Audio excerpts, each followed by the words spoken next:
Hi there, I'm Renos Vakis, lead economist at the World Bank, and your host for Accelerating Development Ideas for Impact.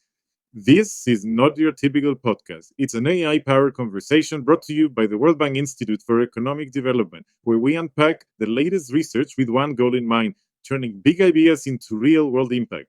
Let's get started. Thank you for the introduction, Renos. You want to cook a meal before it gets dark, keep the fan running through the heat, maybe let your child study a little longer by electric light, and suddenly everything shuts off. No lights, no internet, no refrigerator, just darkness and uncertainty. For millions of people across Africa, that's not an occasional inconvenience. It's a constant disruption that shapes how businesses operate, how students study, and how families plan their daily lives. On today's show, we want to focus on the institutions behind the switch. Who keeps the lights on in Africa? It's a reality that shapes so much of daily life. In our previous episode, we asked why households often don't connect to the grid even when it is right outside their door, focusing on affordability and pricing. Right, but today we're flipping the question entirely. Instead of looking at the households, we're looking at the institutions involved in electricity supply. Exactly. We're asking why utilities so often fail to deliver electricity reliably. Four new research papers tell a connected story here, moving from the root of the crisis to some surprisingly practical solutions. Let's start with the sheer scale of the crisis. Based on the first research paper, it looks like more than two-thirds of electricity utilities in sub-Saharan Africa can't even cover their operational and debt service costs from the revenues they collect. That's correct. And the situation has barely improved in a decade. The problems exist on both sides of the ledger. On the cost side, you have high fuel costs, especially imported diesel, and low productivity. And on the revenue side, there are high transmission and distribution losses, plus missing bill collections.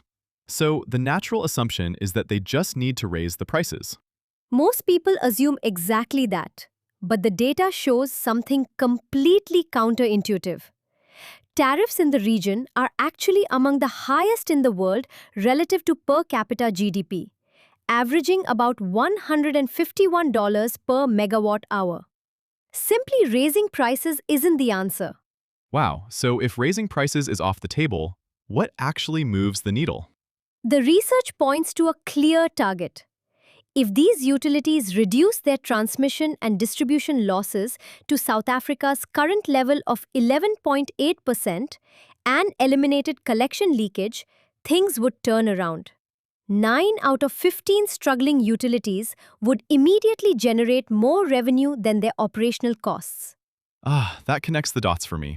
It sounds straightforward on paper, but the data suggests institutional inefficiency is the real root cause blocking that progress. Indeed. But if they can fix those institutional inefficiencies, the payoff is massive. Recent work in Senegal proves that consumers will absolutely respond to better service. This was a natural experiment, right? The utility in Senegal installed remote terminal units to quickly locate and fix network outages. Yes, costing roughly $8,000 per project. By installing these devices, they reduce the duration of outages by 40%. And because of that improved reliability, household electricity consumption jumped by 8%. For many of our listeners, these issues aren't abstract policy debates. They shape daily life and work. Knowing the power will stay on means a local shop owner can finally keep her refrigerators running all day.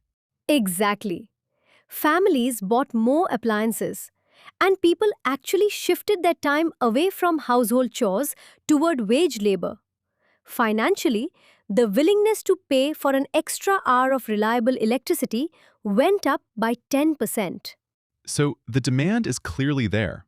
I saw the internal rate of return on those remote devices was over 30%, meaning they basically pay for themselves in less than 3 years. This example in Senegal suggests that improving reliability can be highly financially viable for the utilities. Which raises the obvious question. If the economic case is so strong, why don't utilities simply reform? Right. And there is also a recent working paper that gives us the answer. The roadblock is heavily political. It is. The authors of this work analyze data from 190 utilities across 93 countries. The findings show that reliability is significantly worse in countries with weaker control of corruption, even when controlling for national income levels. So it's not just about a country lacking resources? Not at all. It is largely driven by misaligned incentives. Yes, exactly. And to dig deeper into this, they highlighted three specific mechanisms of failure. First, grand corruption, where elites distort system-wide planning. Second, pervasive norms of non-payment and electricity theft. And third, weak staff incentives. When jobs are based on political patronage rather than performance, accountability completely breaks down. A lot of people assume privatization fixes that. Does it? Privatization alone isn't a magic bullet. The research makes a key observation. Any given utility, whether publicly or privately owned, performs worse over time when it operates in a high corruption environment. So the research is telling us that successful reform isn't just about technical solutions, like installing devices or privatization, but about incentives among utility managers and staff, and beliefs in society about non-payment and theft being justifiable. The good news is that research on incentives and institutions can be applied to utility performance to make progress without needing to tackle political institutions directly. For example, simple communication interventions among utility managers and staff and outreach to customers can motivate performance improvements and build trust and compliance with billing and regulatory policies. There is fertile scope to try out these ideas as part of utility reform efforts. The final paper we want to discuss today gives us an example of how to apply ideas from institutional interventions to the electrification agenda. This is a paper that studied how contracting and monitoring structures in the context of a real example of large-scale infrastructure construction, the Kenya's Last Mile Connectivity Project. Oh, the contracting split. Two different international funders supported the same electrification program, but they used different contracting structures. Yes, one funder unbundled their contracts, meaning design, supply, and installation was separate, and they required strict inspections. The other funder used bundled, turnkey contracts with standard, less intensive oversight. And the unbundled contracts produced significantly higher construction quality. The poles were actually properly capped and installed. But here's the tricky part policymakers face. Those unbundled contracts cost 30% more per connection and delayed household meter activation by 16 months. Some of our audience working in government or development may recognize these challenges immediately.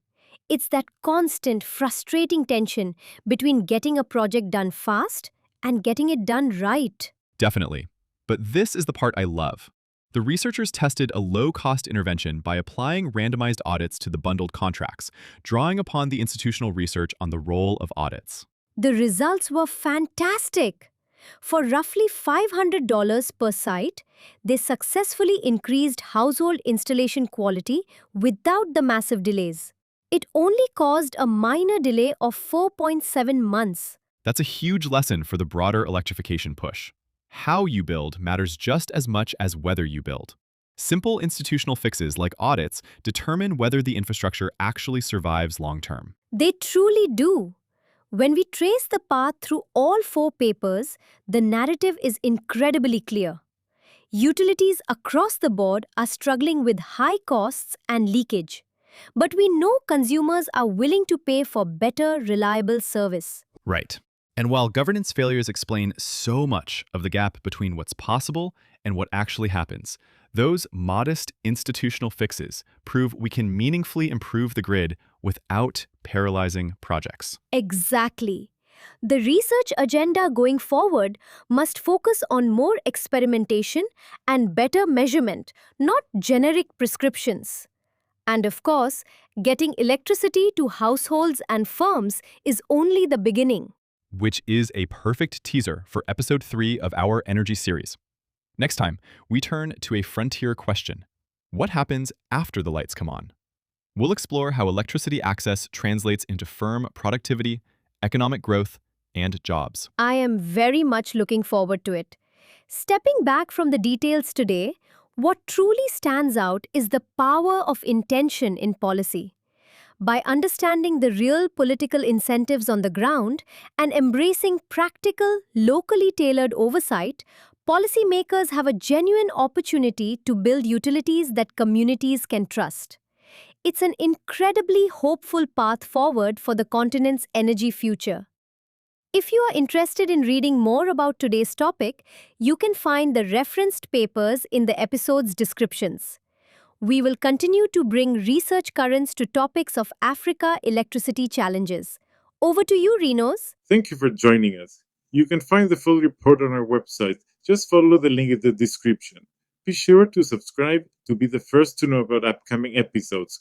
And before you go, how do you plan to put what you learn into practice? And what topics you'd like us to explore next? We'd love to know. Until then, goodbye.